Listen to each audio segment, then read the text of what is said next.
On a quiet street, where life seemed to move at its usual pace, a young boy named Jamal spotted something that made him stop in his tracks. Across the road, an elderly man in a sharp navy blue suit sat in his motorized wheelchair, struggling as the chair jolted and refused to move. The man's face showed a mix of frustration and helplessness, and it was clear that he needed help. Without a second thought, Jamal crossed the street.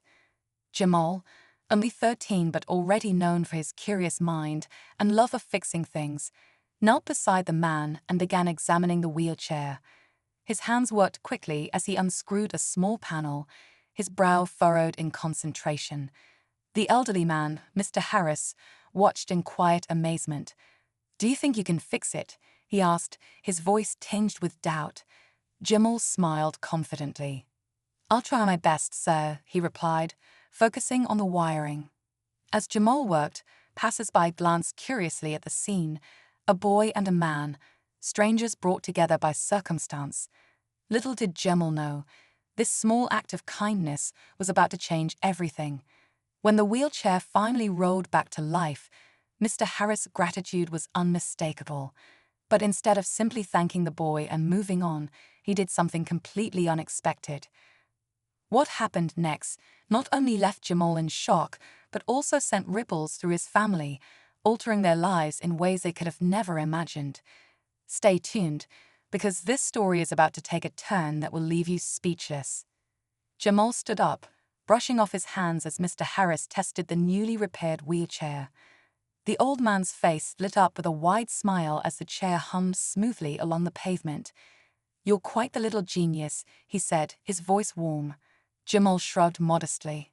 "I just like fixing things," he replied, glancing down at the simple toolkit he always carried in his backpack.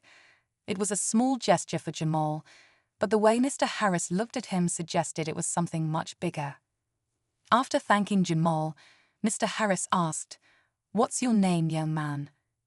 When Jamal told him, the man's expression softened further, almost as if the name meant something to him. "Jamal," Mr. Harris repeated, as if testing how it felt to say. "Where's your family from?" Jamal hesitated. Why was this man so curious? But he answered politely, explaining that his family lived a few blocks away and had been in the neighborhood for years. Mr. Harris nodded thoughtfully, his gaze distant. "Family is everything," he said softly, almost as if speaking to himself. Before Jamal could respond, Mr. Harris did something unexpected. He pulled out a business card and handed it to the boy. "Come see me tomorrow. Bring your parents if you can," he said with a mysterious smile. Jamal looked down at the card. It wasn't just any card. It bore the name of a well-known company, the kind of place people in the neighborhood could only dream of working at. "Why?" Jamal asked, his curiosity piqued. But Mr. Harris didn't answer. He simply said, "Let's just say, it's time for me to repay a favor." Jamal watched as the old man rolled away, his mind racing with questions. What kind of favor? And how could it involve his family? Something about this didn't add up, and Jamal couldn't shake the feeling that his life was about to change forever. That evening, Jamal sat at the kitchen table, staring at the business card Mr. Harris had given him. His mother noticed his quietness and asked what was on his mind. "I helped this man today. He was in a wheelchair, and I fixed it for him," Jamal explained, sliding the card across the table. His mother picked it up, her expression shifting as she read the name. "Mr. Harris," she repeated, a mix of surprise and confusion in her voice. "Do you know him?" Jamal asked, sensing there was more to her reaction. His mother hesitated, her fingers lightly gripping the card. "I've heard the name before," she said, her tone cautious. "He's a big deal around here. Owns businesses, charities, but why would he want to see us?" Jamal shrugged. "He said something about repaying a favor, but I don't know what he meant. He asked me to bring you and Dad tomorrow." His mother's face grew more serious, her mind clearly racing with possibilities. She tucked the card into her pocket and said, "We'll talk to your father when he gets home." That night, Jamal overheard his parents talking in hushed voices. He couldn't make out everything, but he caught fragments, mentions of the past, debts, and something about second chances. The next morning, his parents seemed more nervous than he was as they prepared to meet Mr. Harris. When they arrived at the address on the card, Jamal was surprised to find a sleek office building with tinted glass windows. Inside, they were led to a private meeting room where Mr. Harris waited with a smile. "I'm glad you came," he said, his eyes fixed on Jamal's parents. "It's been a long time." Jamal glanced at his parents, their tense expressions making him more uneasy. What kind of history could they possibly share with Mr. Harris, and how did it connect to the favor he mentioned? The questions piled up as Mr. Harris began to speak, his words hinting at secrets buried deep in the past. The room was silent except for the faint hum of the air conditioning. Jamal's parents sat stiffly, their eyes darting between Mr. Harris and each other.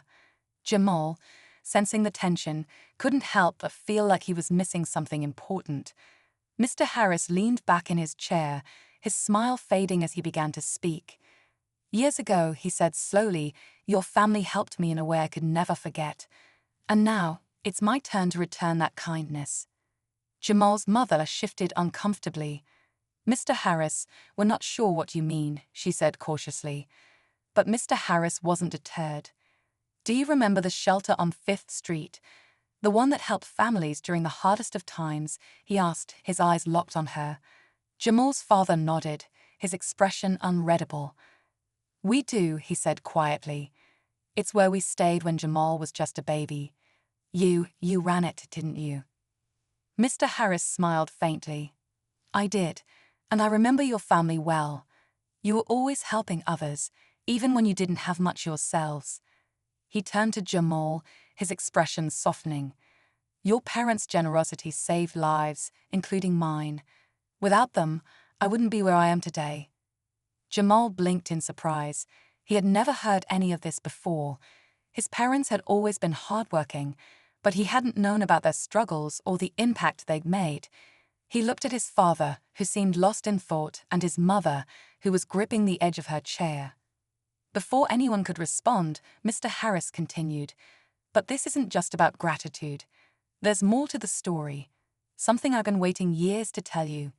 He leaned forward, his voice lowering. "The favor I mentioned, it's not a small one. It's something that could change your family's life forever." Jamal's heart raced as his mind filled with questions. What could this favor be? And why did it feel like the weight of the room had doubled? His parents exchanged worried glances, but before they could speak, Mr. Harris reached into his briefcase and pulled out a thick envelope. "What's inside will explain everything," he said, sliding it across the table. "But once you open it, there's no going back." Jamal stared at the envelope, his pulse pounding. Whatever was inside, he knew it was about to turn their world upside down. Jamal's father hesitated before reaching for the envelope. His hands trembled slightly as he opened it, revealing a stack of documents and a folded letter. The tension in the room was almost unbearable as he unfolded the letter, his eyes scanning the words in silence.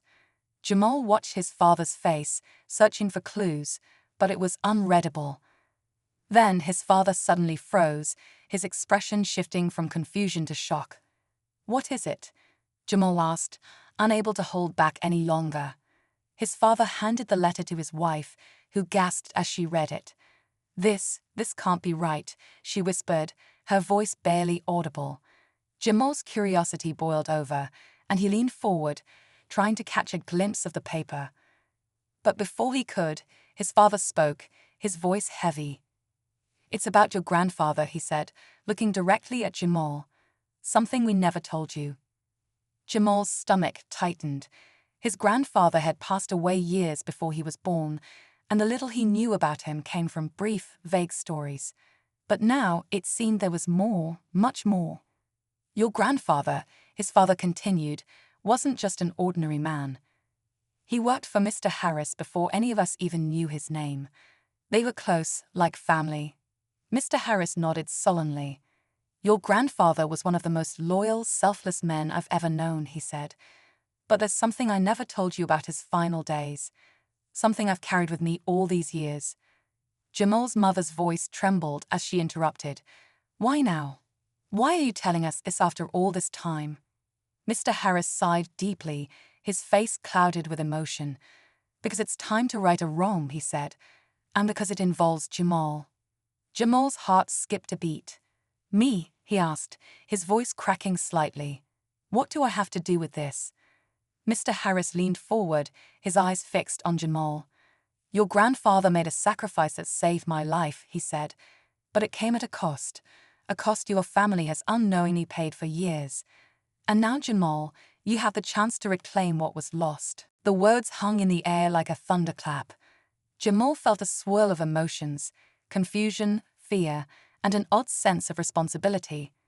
His parents exchanged worried glances, their silence only amplifying the weight of the moment.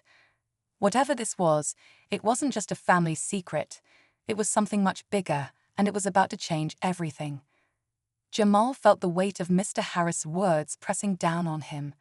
His mind raced, trying to piece together what his grandfather's sacrifice could possibly mean for him now. Mr. Harris slid another document across the table, this one stamped with official seals. "Your grandfather's actions ensured my company survived a crisis that would have destroyed it," Mr. Harris explained. "But in doing so, he forfeited something precious, land that rightfully belonged to your family." Jamal's father's eyes widened as he scanned the papers. This land," he stammered, "it was supposed to be passed down to us. We thought it was lost forever." Mr. Harris nodded solemnly. "Your grandfather signed it over to me, knowing it would secure my future. I promised him I would one day return it to your family, but life got in the way. I'm ashamed it took me this long." Jamal's mother looked at Mr. Harris, tears welling up in her eyes. "You mean to give it back to us?" she asked, her voice trembling. Mr. Harris smiled softly. "It's already done," he said, pointing to the papers. "The land, along with everything it's produced over the years, belongs to your family again." Jamal's father sat back, overwhelmed, but before anyone could celebrate, Mr. Harris added, "There's one more thing you need to know." His tone grew serious, and the room fell silent. "Your grandfather left behind something else, a letter for his descendants. He asked me to give it to you when the time was right." He pulled a worn envelope from his pocket and handed it to Jamal. With trembling hands, Jamal opened it and read the words written in his grandfather's shaky handwriting. The letter spoke of love, sacrifice, and the hope that his family would one day reclaim what was theirs. But at the bottom, there was a startling revelation. His grandfather had hidden something on the land, a key to an even greater legacy. Jamal's heart raced as he looked at his parents. "What does this mean?" he asked, holding up the letter. His father shook his head, speechless, while his mother whispered, "It means this isn't just about the land. There's more to uncover." The realization sent a surge of excitement through Jamal. What had his grandfather left behind, and why had he kept it a secret? As they left the office, holding the documents and the letter, Jamal felt a strange mix of closure and anticipation. The story wasn't over. It was just beginning.